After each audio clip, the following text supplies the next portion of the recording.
Hello, Lynette here. I'm sure you're aware of all of the graft and criminality that's going on across the country in our voting stations. It's not only Arizona and Florida that are fighting this open warfare on the part of the Democrats, but there's states all across the country and cities and municipalities that have reports of this type of old-fashioned ballot box stuffing, machines that are broken, so you have to fill out a paper ballot, people that see their ballots being disposed of, boxes and boxes of found ballots. It's just really hard to believe that the United States that we're undergoing this kind of investigation, because it's like Russia. It's just, we used to send people to other countries, European countries, to monitor their voting, and so that the world would make sure that Russia and Syria and Iraq were all doing it legally. I wish somebody would come here and monitor our voting, because it's just a mess. And in the process of all of us being excited about this, we have lost touch with the whole thing going on at our southern border. It's gotten real quiet, and very few people are reporting on it. In fact, the only current thing I could find was Rebel Media, which is Canadian. They have a guy down there embedded with these caravans. But I heard something. The reason I wanted to talk to you was I heard something about Lauren Southern. She is I think she's Canadian, and she is an investigative reporter. She's marvelous. She's been banned from England. She cannot go to the whole country of England because she supposedly inspires hate speech, and she's Islamophobic, and just every word. None of it's true, but England has gotten to be so terrible with their freedom of speech that last spring, I think, they banned her.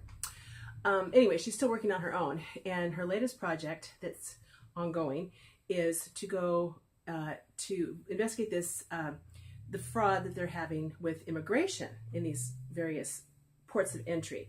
This one is in one of the Greek islands called Lesbos, and she sent one of her associates in, because obviously she'd be recognized, and he discovered this Advocates Abroad. They have a staff of 380 people all across the world, and what they do is they coach immigrants on what to say, how to act to get through immigration so that they can be called a refugee. And that sounds fairly innocent. We know that this happens down in Mexico. We know that there's people right now that are teaching all these refugees how to say the right words and do the right things, and I'm sure it's very similar to this. But this guy found out the details that were just kind of astonishing. These people, these volunteers, and this is where it gets interesting. They're from Cambridge and Oxford, and also the University of Denver. Now, why would the University of Denver be funding and sending volunteers to a European NGO? I don't get that. I tried to find a tie between that and George Soros, but I couldn't. Doesn't mean it's not there.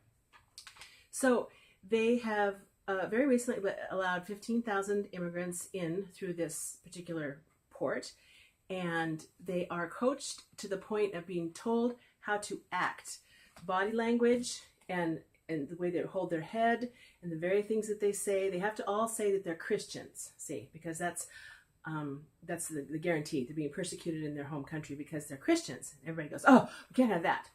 So, plus there's no stigma attached to them possibly being Islamic. So they're being coached and they're being told that this is theater. They're actually being told this is a play that you're going to be acting in, and so that's why you have to learn this stuff.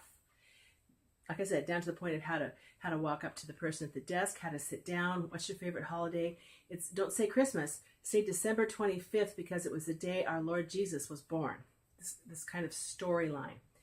And it's terrifying. And the reason I bring it up is because if we think that this isn't going on hugely down south, we are fooling ourselves. There are professionals down there, probably part of the same group, and teaching and coaching, and to the point where the mainstream media now just refers to them as refugees. They're just every single one of them are people that are fleeing torture and abuse by their government. And of course, being a refugee, it has very specific legal guidelines. You have to be oppressed by your government because of your sexuality, your religion, your race. And fear for your life. Probable harm, I think is the phrase they use. So it's a very, very, very specific. You can't just say that gangs moved into my neighborhood, because that actually is not. Yes, it's dangerous. And yes, we feel sorry for you.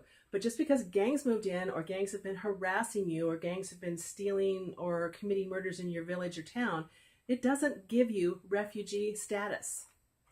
So we need to be still paying attention to this. Don't let your interest down. Be reading about it, because they're about, I heard something about 200 days. No, that can't be right.